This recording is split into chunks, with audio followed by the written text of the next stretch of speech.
Olá, pessoal! Então, hoje é a nossa quarta aula do curso de Educador Social. E como prometido, estou trazendo um grande amigo para contar um pouquinho da sua experiência como educador social em ambientes não formais. Então, fique agora com a entrevista do nosso amigo Rodrigo Paiva, contando um pouquinho do seu trabalho no CRAS, lá no Rio. É com você, Rodrigo. Bom dia, tudo bem?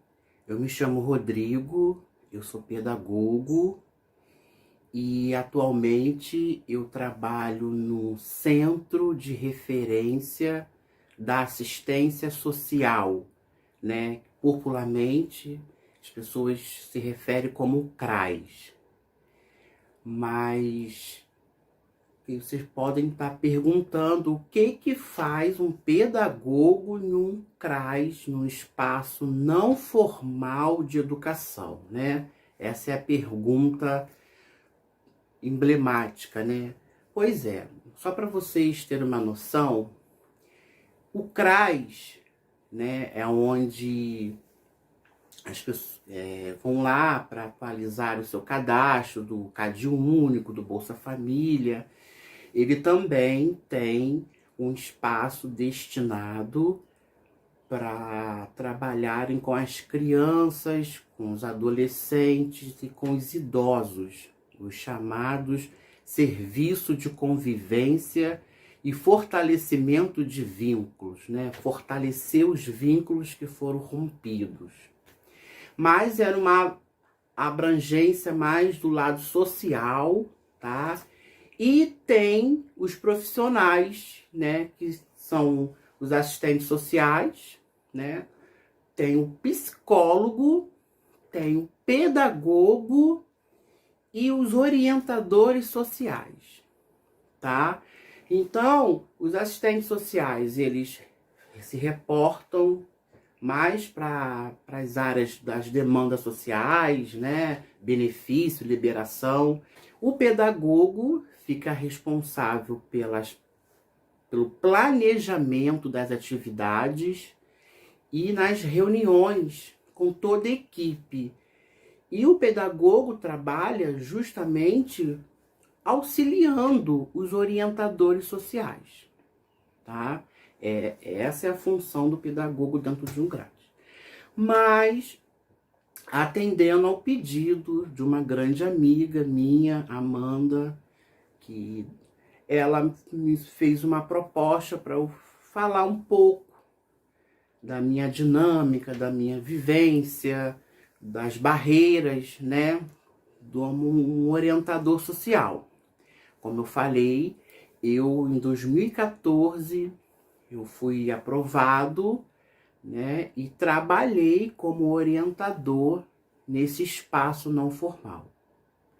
A minha grande dificuldade nesse espaço foi porque eu estava recém-formado da faculdade, né? Todas aquelas teorias, todos aqueles suportes teóricos, e eu precisava aplicar isso em algum espaço. E quando eu chego nesse espaço não formal de educação, que é o CRAS, eu tive alguns problemas. Eu tive que separar algumas nomenclaturas, porque a educação, ela se dá em qualquer espaço, né? A gente precisa apenas se reportar, né? Separar em qual situação a gente vai perpetuar, né? E eu vinha da faculdade com alguns vícios, né? Eu chamava turma, e não é turma, é grupo. Então, um orientador social, ele tem que ter esse discernimento. Aluno não é aluno. Aluno, para o orientador social, são crianças, ou adolescentes, ou idosos, tá? Sala de aula não é sala de aula. Para o orientador, ele tem que enxergar, ele tem que internalizar que ali é o espaço o serviço de convivência, tá? E planejamento é planejamento mesmo, não muda. E aula, né? Eu via falando, hoje eu tenho aula pro grupo. Não é aula, gente, é encontro. Depois que a gente começa a internalizar, né, que isso passa, eu tive que desconstruir aquele saber que eu adquiri e tive que me reinventar, mas sempre conciliando um com o outro. É óbvio que a minha formação acadêmica me deu subsídios para poder avançar e chegar no patamar que eu cheguei hoje, né? Que hoje, graças ao meu mérito pessoal, eu sou uma referência no território que eu trabalho, entendeu? E aí, o orientador, quando está com um grupo no serviço de convivência, ele tem um planejamento que o pedagogo planejou, mas esse planejamento ele não é aleatório, né? A Secretaria Municipal de Assistência Social e Desenvolvimento Social manda os eixos, né? E que trabalhemos mais com os eixos transversais. Então é cultura, é o mundo do trabalho, é meio ambiente, saúde, esporte, lazer. São esses eixos que a gente vem desenvolvendo. E nós temos que nos reinventar, porque não muda, é fechado. A gente tem que estar sempre adaptando. Então, eu comecei a minha trajetória como orientador. E aí, a grande pergunta, né? Como fazer o diferente? Falar de meio ambiente todo ano do mesmo jeito? Não. Foi aí que eu tive uma sacada diferente, né? Eu comecei a trazer os meus amigos e colegas, né, da universidade, fazia convite e pedia para que eles falassem um pouco de determinado tema. Eu me lembro como fosse hoje, estava muito nervoso nesse dia. A gente tinha que falar sobre direitos humanos e violações de direitos, né, da criança e do adolescente e do idoso. E existe o ECA para crianças e adolescentes e para os idosos o estatuto, né? Mas eu fiz uma proposta para o meu ex-coordenador do pré, eu também trabalhei há muito tempo no pré-vestibular social da UF, e lá eu fiz um convite, ele fez uma apresentação belíssima, e a partir daquele momento eu percebi que eu atraí muitos jovens para aquele espaço de debate. Porque os orientadores que passaram por lá, eles passaram por passar, eles não trabalhavam nada acerca para protagonizarem, né?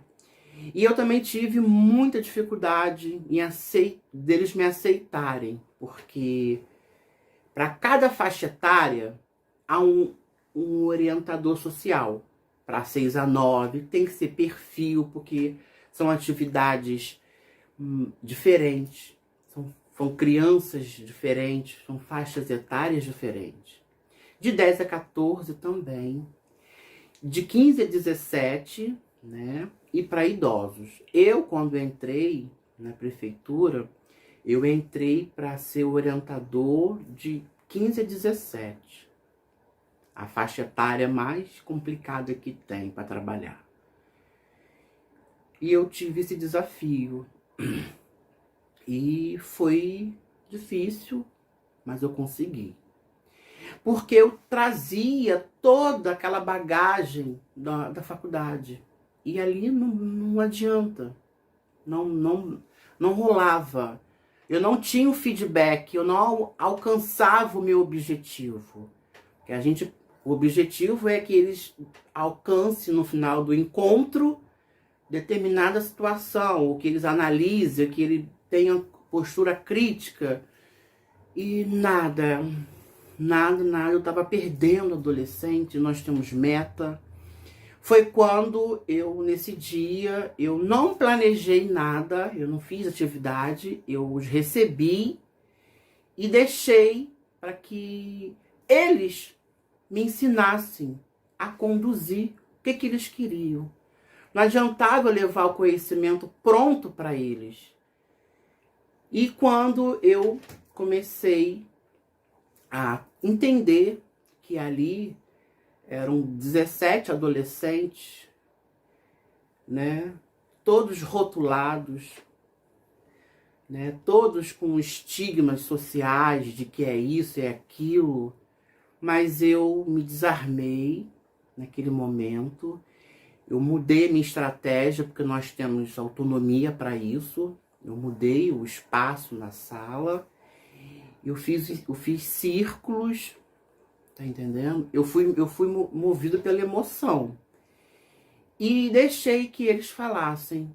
E eu descobri que um dos pilares para se trabalhar com qualquer faixa etária, de 6 a 9, de 10 a 14, de 15 a 17, ou com os idosos, é você dar a oportunidade deles falarem. Eles têm vozes. Então, eu tive o exercício de tirá-los daquela situação de invisibilidade. E quando eu dei a voz para esses meninos, para essas crianças, para essas idosas, eles passaram a ter visibilidade. E são histórias que eles queriam conhecer, porque eles só ficam naquele território do caju, só no caju. E eu tive a necessidade de ir encaixando cada fragmento, cada ruptura dentro do meu planejamento, né?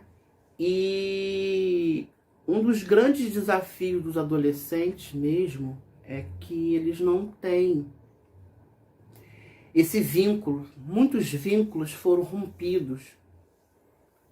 Vínculos paternos, maternos, a gente não tem. E aí foi fácil, depois que eu consegui trabalhar isso com eles, né? Eu criei um grupo de WhatsApp com eles, porque eles têm muita vergonha em expor. E naquele dia nasceu uma proposta. Eu sugeri que nós criássemos um grupo para nomear, fica muito vago, um grupo de 15 a 17. E aí eles sugeriram Somos Jovens, né? E nós estávamos trabalhando nesse mês de direitos humanos e eu consegui conciliar, né, adaptar a importância de um planejamento que ele não é fechado, ele é flexível, você pode adaptar, ajustar as atividades. E foi, né, o grupo de WhatsApp surgiu, eu não tive paz, né, eu atendia sábado, domingo, e ali eles me viram, né, eles me enxergaram, não mais como aquela pessoa, mas como uma pessoa que está ali para mostrar para eles que é possível. E quando eu contei a minha história para eles, né, de que pelo fato de ser negro, morar em comunidade, e que eu, com muita luta, muito sacrifício, eu consegui, né, por méritos próprios, tive incentivo sim da minha família que me apoiou, mas como eu consegui alcançar, né, passar no vestibular, né, e entrar para uma federal, isso foi o diferencial. E mesmo assim, a minha luta não acabou. Não basta só entrar, você também tem que permanecer. E as dificuldades, elas vêm. Então, eles me viram naquele momento não como uma pessoa que vem aqui completar 3 horas de encontro e vai embora, mas como uma pessoa que está ali para dizer para eles que existe possibilidade. E aí foi fácil, né? Eu já entrei, eu comecei, vi que a perspectiva deles mesmo é o mundo do trabalho. E eu fiz com que eles compreendessem que não basta só o mundo do trabalho, que eles precisam ter noções de saúde, eles precisam sim, como profissionais, entender que o meio ambiente e que o trabalho, de certa forma, traz benefícios e que você precisa de compreender que é uma interface, né? E foi muito bacana esse crescimento nosso do grupo. Eu teve um período na prefeitura que muitos orientadores, eles não se enquadravam, não se encaixavam ali os grupos. E aí a orientadora de 6 a 9 saiu, foi demitida, exonerada, e o de 10 a 14 não estava dando resultados, e eu acabei assumindo essas 2 faixas etárias, né? Novamente eu tive outra dificuldade, né? Achar que a gente sabe, chega na hora do vamos fazer, o saber fazer, eu quebrei a cara, né? 6 a 9 foi muito difícil, mas eu tive um aliado, né? Eu conquistei os pais, eles dependem que os pais os levem nos espaços. E aí foi fácil, eu fazia as reuniões, tá? Eu fazia as reuniões, eu fazia os atendimentos, conduzia. E o 10 a 14 tá no meio, né? Naquela transição de já vai para o 15, 17, foi fácil, porque muitos iam com os irmãos, primos, e as idosas já me conheciam para o meu trabalho, e foi muito mais fácil trabalhar as idosas. As idosas, eu sempre trabalhei com as idosas, uma arte-terapia, e aí você tem que utilizar, né? Eu não posso dizer assim que vai dar certo com vocês, porque cada local é um local, cada território tem suas fragilidades. Você precisa conhecer esse grupo, o que eles precisam, o que eles demandam, tá? E um grande desafio que eu tive com o meu grupo de Somos Jovens, né?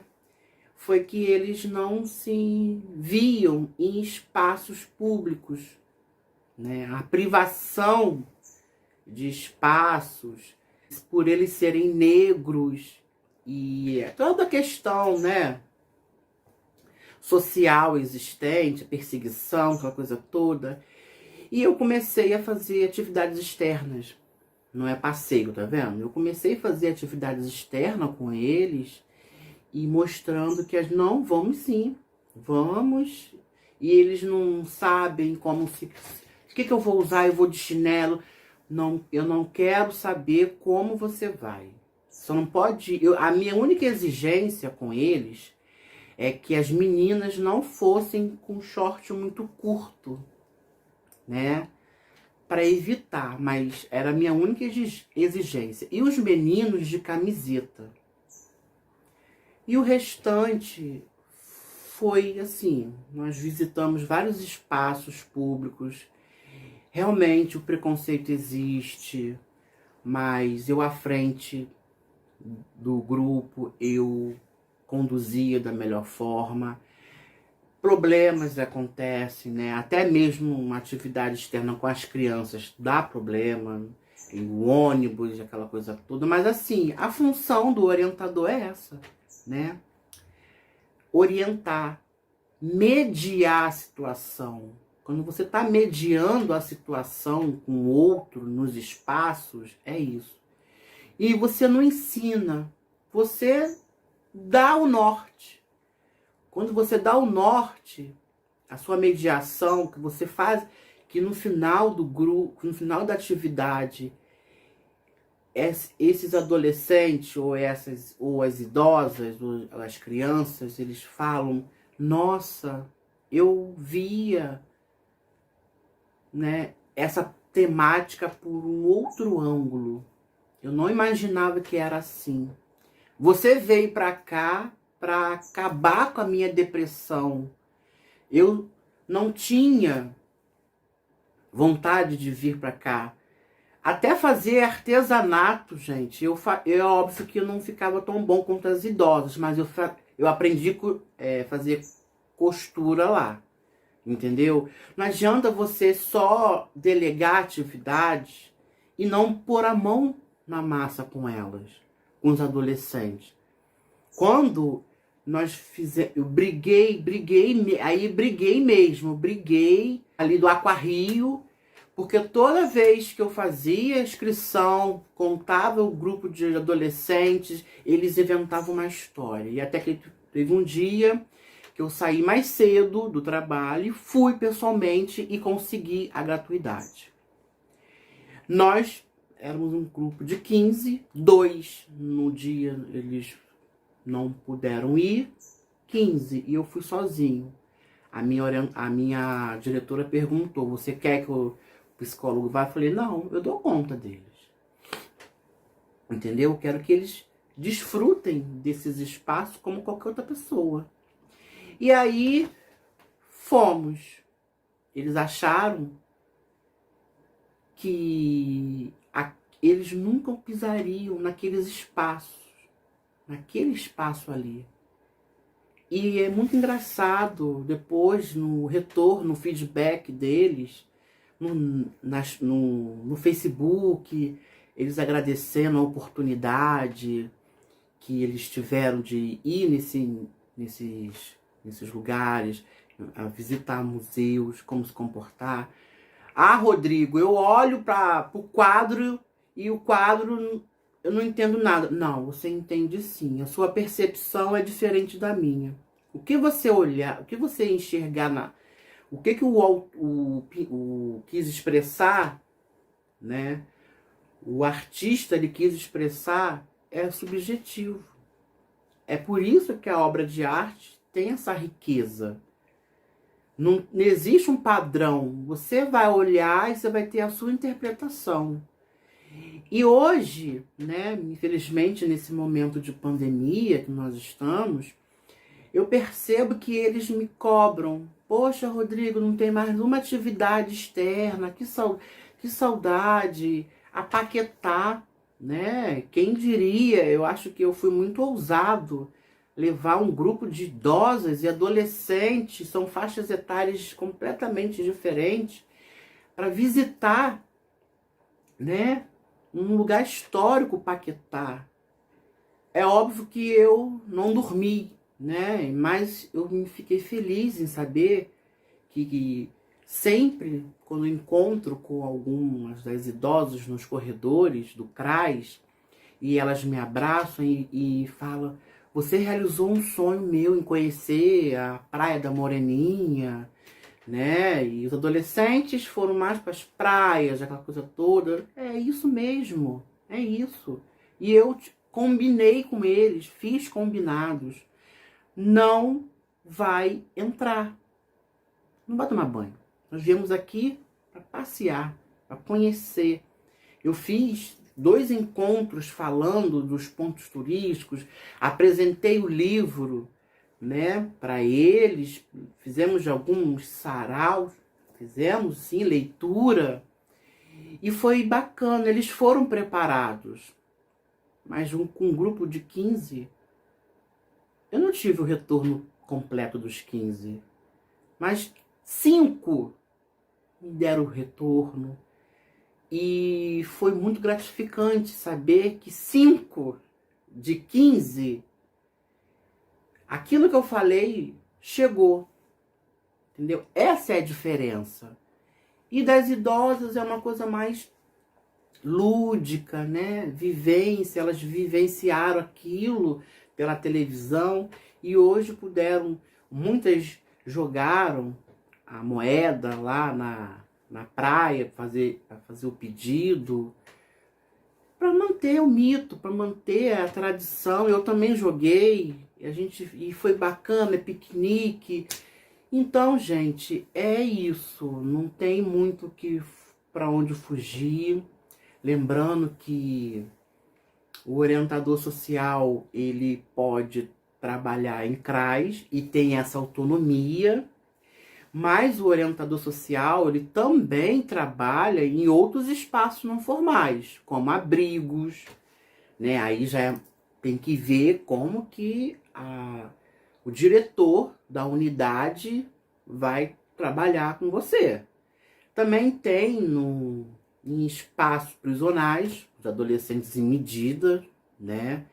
E aí é um desafio também, né? Eu tenho essa vontade de poder estar mediando esses espaços, mas no momento eu tô nessa linha, né? Como eu exercendo a função de pedagogo, né?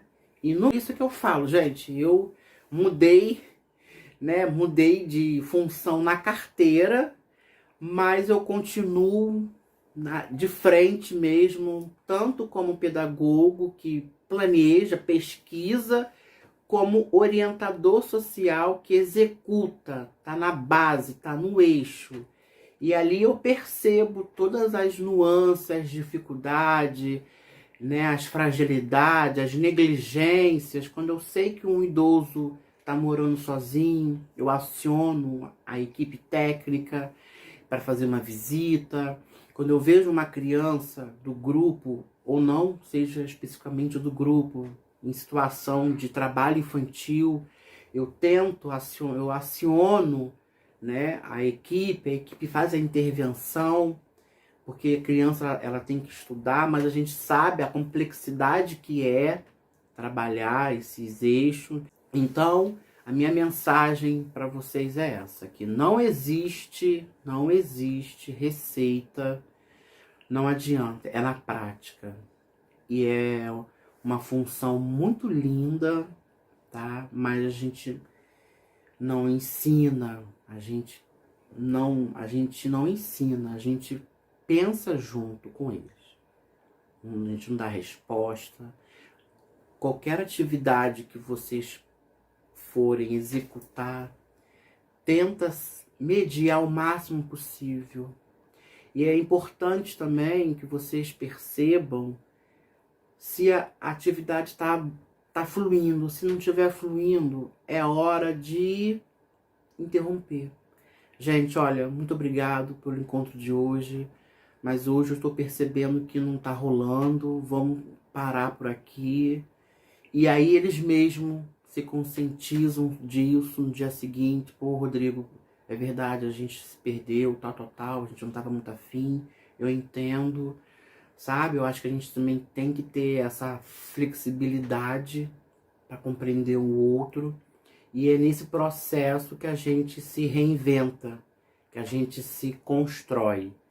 À medida que eu percebo que eu preciso, né, não ficar muito neurótico com os conteúdos e uma conversa, a gente pode sim,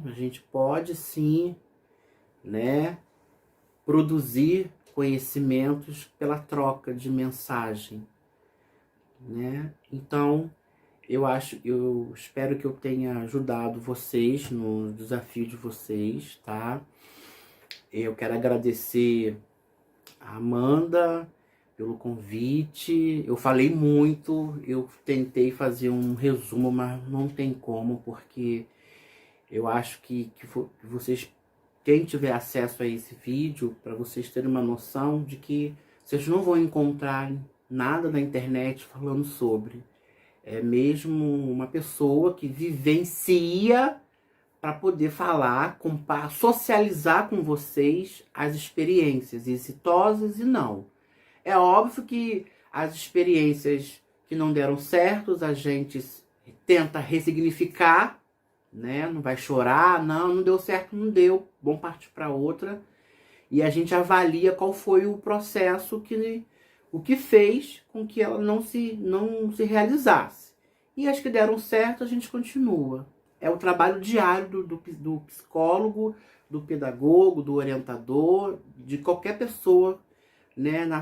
Do professor, aí a gente vai abrir do professor também. Ah, hoje eu planejei, não deu certo. Vambora, bola pra frente e ver o que vai dar, tá bom? Então, gente, muito obrigado pela escuta. E é isso, tá? Agradeço o convite mais uma vez do Espaço AMS. E é isso, gente. Tchau, tchau. Bom, pessoal, vocês assistiram aí o vídeo do Rodrigo. Ele trouxe pra gente um pouquinho da sua contribuição como educador social em ambiente não formal. E para completar, para poder fechar a nossa aula de hoje, eu gostaria que vocês passassem aqui nesse vídeo, deixassem um comentário com um pequeno texto falando sobre os campos de trabalho do educador social em ambiente não formal. Então, passem aqui, comentem que eu tô de olho, hein?